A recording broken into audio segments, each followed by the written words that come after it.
I wanted to go fishing this morning, so last night I was staying up, putting on my favorite show, going through all my gear, getting all my rods ready, putting new line on if it needed it, tying new leaders, figuring out what baits I wanted to fish the next morning, having a beer, relaxing, going through my gear, making sure all the trash is out and I'm all clean and ready to go for the morning. Went to bed, slept like a baby. Alarm went off at 4:30. Woke up, made coffee. The night before, I already loaded up Kayak, all the gear, so all I had to do was grab the battery off the charger and go. Made my pumpkin spice coffee, trying to get in the fall season. Got on the lake. It's the middle of the week, so there was no one there. I was the only one there. I'm like, this is perfect. A rainstorm was coming, no thunder, lightning. Everything looked good. Launched the kayak, and I wanted to try something totally different. I put on a salamander, had a hit first cast, bit the tail right off of it. I'm like, what the heck? So, cast back out, doesn't hit again. All right. Then I fish maybe a half an hour, no bites, nothing. I've fished this lake numerous times. It's in a bunch of my videos, and I just recently with the kayak and the fish finder started mapping everything out, looking for humps, dips, decreases of depth. So I kind of have a good idea of where the fish are going to be. And with the fish finder, I can see them. I can see the bait balls. I can see the fish underneath coming up to the bait ball. So I put on a jig head and I put on a worm and drop it down, put it on the fish finder. I can see it moving, see my bait, and I see a fish come up, and it was the coolest thing. I could see him take the bait, pull him 15 feet up, jumps out of the water, shakes the hook. I'm like, what the hell? First cast, I got a bite, but it took me another hour and a half to even get that fish. And it was on a robo worm again. So I just kept fishing, and I'm fishing the banks, getting close, getting far away. There's still a ton of weeds, and the water was 85 degrees last week. It's 72. It was 69 this morning. When I left, it was 72. So where I was hooking the fish, they were up in about, the normal 10, 15 feet of water, right off the weeds. There was some weeds, but not that many. But man, I could see them on the fish finder, and for the life of me, I could not get anything to bite. I had one other fish bite. I had it hooked, dead to rights, on a wacky worm, reeling them in. The hook just popped out. These are like brand new hooks. It was just one of those days where a lake can just humble you. It can just make you feel like, why am I doing this? I sat in my kayak from 5:30 in the morning to 1:30. It was a long day, man. I didn't want to give up. I'm like, I can't come out here and not get a fish. This is my day off. And I just didn't want to get off the lake. And I was trolling, casting chatterbaits, spinnerbaits, top water, like everything.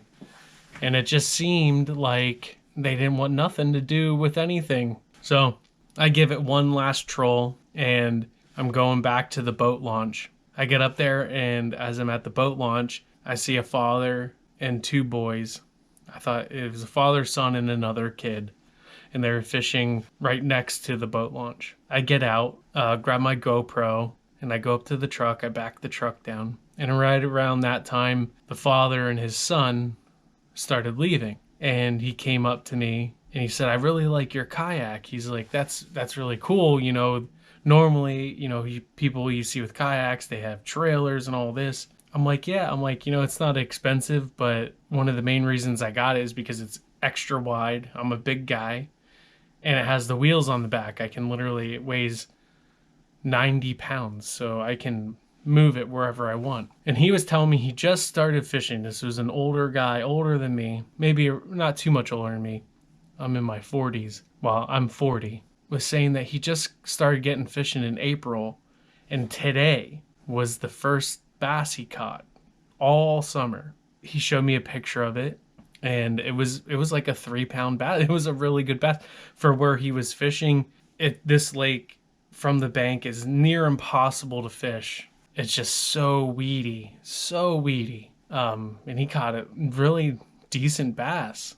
And I was like, that's a great fish. You shouldn't be ashamed of that. That's a fantastic fish. That's really good. He's like, yeah, but it's my first one since April. He's like, I'm thinking about getting a kayak and doing all this, and you know, he wants to go fishing with his son, and he wants to go fishing, but he's getting discouraged because he's not really catching anything. Was getting the impression he was coming to me for validation that he was, you know, on the right track, doing good, and I talked to him for about a half an hour, and he was a really nice guy.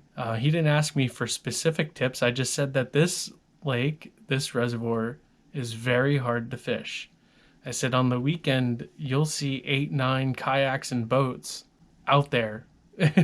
This place gets just hammered all the time. And I said I sat in my kayak from 5:30 to 1:30. I had 2 fish, couldn't bring them in, and then I missed 2 hits. You got one, you know, not in a $1,500 kayak with electronics and mobility. You got one, you know, stick with it. And it just made me realize how cool the fishing community can be. And there's something inside of us that take it very serious, like to the point where we need to make sure, you know, to see what we can do better, to see how we can do better, and if we're on the right track. And it's funny because only if we could do that with everything else in our lives, you know, I wish I would have had more information to give him. I just told him not to give up, and that this fishing this lake is very hard this time of year. And the fact that you did get one today on your last day of vacation should be a sign that you shouldn't give up. We put a lot of time into this sport, and I could just tell that it meant something to him. We talked a little bit about the kayak. I tried giving him some advice, and I got my kayak because my brothers have the same one. It was very nice to have someone that has a kayak that you can take out and test it before you buy it. Because my wife and I, before we got the ones we had, we went to Dick's and we got the Pelican. It was one of the Pelicans, and it was supposed to be, you know, support 400 pounds and all that stuff. We bought them. We were so hyped up. We went out, got in them, and it was just all kinds of crazy on those kayaks. We weren't in the water 30 seconds, and I was like, no, this is not it. So we took them back to Dick's. You're allowed to return them as long as they weren't in the water. I mean, they were barely in the water. But we knew immediately that that kayak wasn't for us.